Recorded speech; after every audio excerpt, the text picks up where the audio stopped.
आज बहुजन मुक्ती पार्टीमार्फत माननीय जिल्हाधिकारी साहेब यांच्याकडे निवेदन देण्यात आलेलं आहे। ते 4 विषय त्याच्यामध्ये आहेत। जनसुरक्षा विधेयक हे संविधानाच्या आर्टिकल 19 विरुद्ध विसंगत असल्यामुळे ते रद्द करण्यात यावं।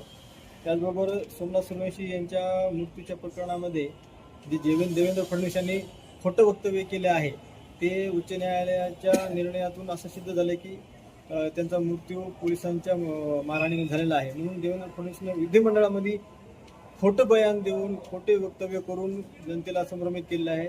म्हणून त्यांनी राजीनामा द्यावा। त्यांच्या राजीनाम्याची मागणी आम्ही या निवेदनामध्ये केलेली आहे। त्याचबरोबर परिवर्तनवादी समाज प्रबोधक समाजभूषण प्रवीणदादा गायकवाड यांच्यावर जे हल्ला करण्यात आलेला आहे त्या हल्लेखोर दीपक काटेला त्वरित त्याच्यावर कारवाई करावी, त्याच्या संघटनेवर कारवाई करावी, त्याला खतपाणी घालणाऱ्या व्यक्ती आणि संघटनेवर सुद्धा कार्यवाही करावी आणि याबाबत निवेदन देण्यात आलं आहे। त्याचबरोबर परभणी शहरामध्ये जे गुलशन बाग या परिसरामध्ये विवादित जी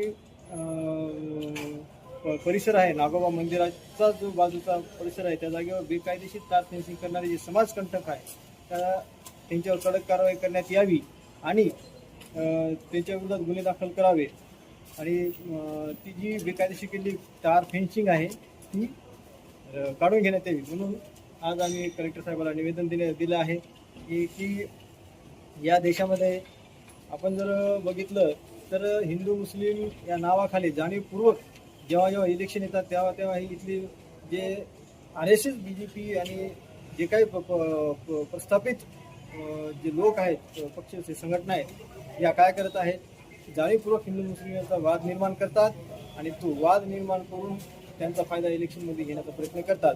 आता येणारे महानगरपालिकेचे इलेक्शन